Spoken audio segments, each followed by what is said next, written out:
Hey everybody, it's Lauren. Welcome back to my channel and welcome back to another TE video. I'm super excited to be making this for you because I feel like if I would have had a video like this back when I was dealing with my hair loss, it would have been really helpful. So hopefully it'll be really helpful for you. Today I'm going to be talking to you about my 10 hair loss mistakes to avoid, things that you don't want to do when you are going through telogen effluvium or hair loss recovery. Mistake number 1 is inaction. So if you are somebody who is sitting there and you're feeling bad for yourself and you're just kind of like, I don't even know what to do, this sucks, that was me. I feel you. You gotta kind of get over that and you gotta move on, because if you're not active, you're just wasting time. And one of the things that you'll know and that I've talked about on my channel is that the regrowth process for hair is really slow. Anytime that you can kind of just start getting into, doing the tips that I've talked about before and kind of doing what you can to make the best of the situation, that is what you want. Inactivity or being inactive is going to be mistake number 1. So make sure that you kind of let yourself cry it out, you let yourself feel bad for yourself, and then you get ready, pick yourself up, and you move on and you do everything that you know you should do to grow that hair back. Mistake number 2 is not going to a doctor. So I understand that a lot of people may not have, a doctor that's easily accessible to them. Maybe they don't want to pay to go see the doctor, but I really do think that it is important to go and see a doctor when you're dealing with hair loss, just because hair loss is related to a lot of different autoimmune disorders, different things that can go on in the body, illnesses, things like that. So I think it's really important to just kind of go to the doctor, get checked up, and make sure that, everything is okay and that you're going to really be doing what's best for you.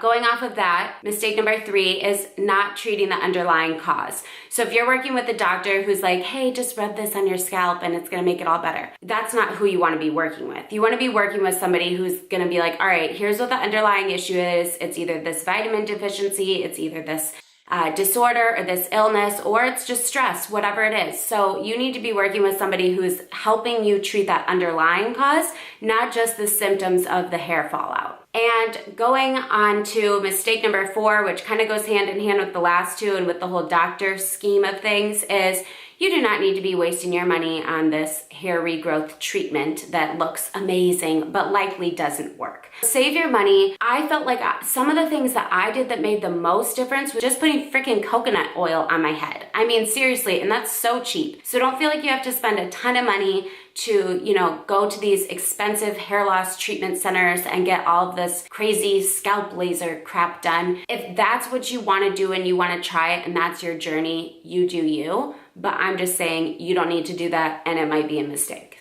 Okay. Mistake number 5, not getting informed or lack of information. Do your research. You wouldn't go to a doctor and they're like, hey, something looks really wrong. You have basically 50% less hair, or you've lost 50% of your weight, or something ridiculous. You wouldn't be like, oh, okay, yeah.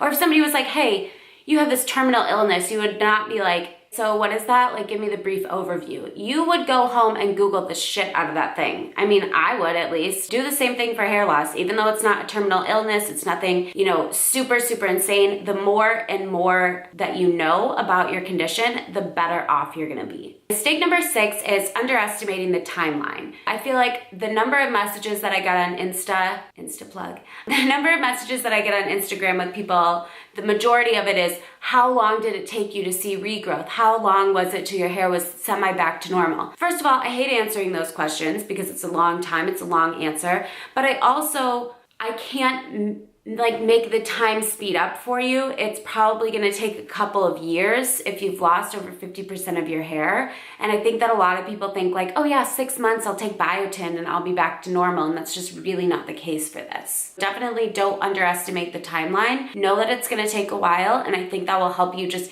kind of accept the process and, be able to make the best moves that you can for your condition. Mistake number 7 would be ignoring your health. This was something that I did. I was like, I'm not gonna work out because I don't want my hair to fall out more. It doesn't really matter what I eat. I'm just gonna eat how I normally have been. That's what I did in the beginning, and that was a really big mistake. If you watch some of my other videos, you'll know that diet really played a big part into my hair regrowth, and that once I started exercising, my stress did, come down, and that was kind of the underlying cause for me was stress. I definitely think that you can't underestimate the importance of drinking enough water, eating a healthy diet, getting enough sleep, and getting exercise. It's just, you can't ignore it. So don't ignore the health. That's my 7th tip. My 8th,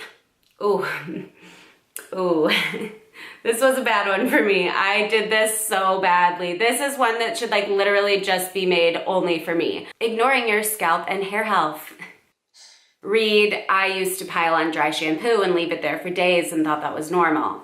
It's not. If you are not taking care of your scalp or you're not taking care of the hair that you do have, that's definitely a mistake. You want to take as good of care as you can of the hair that you have left, the hair that may still be on its way out, but the hair that's there to stay, you want it to be as healthy as possible. All of the new hair coming in, you want it to be as healthy as possible. And you want your scalp to be as healthy as possible so that those hairs can easily grow and you're not creating extra work for them. So definitely don't underestimate the importance of scalp health and of hair health. Mistake number 9 is another thing that I did, and this was being afraid to switch it up. I know you might have bought, a hair loss shampoo or something and you've been using it and maybe you're not really seeing the results that you want, and you do have to give it some time again because it's a longer process, but don't just commit to something because you purchased it or because this worked for so-and-so. If something doesn't feel right to you, switch it up. If something's not working, switch it up. You're not gonna lose anything by switching it up. You may find something great or you may find, oh God, that was a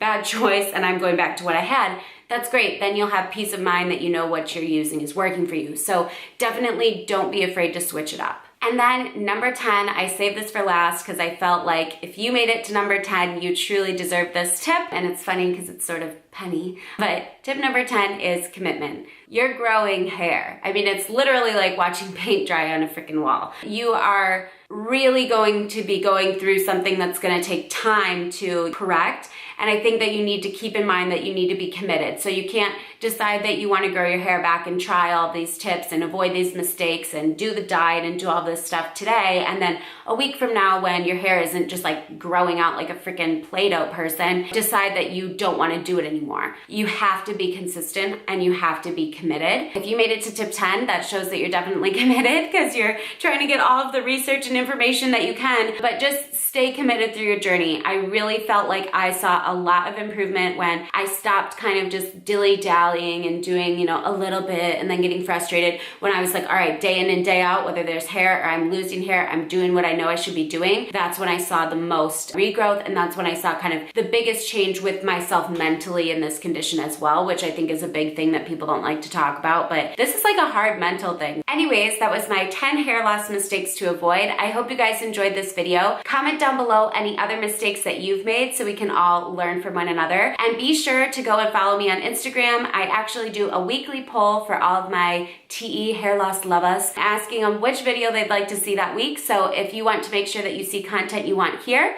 be sure to go over and follow me on Instagram. Also, of course, subscribe. I love getting new subscribers. It makes me feel so good.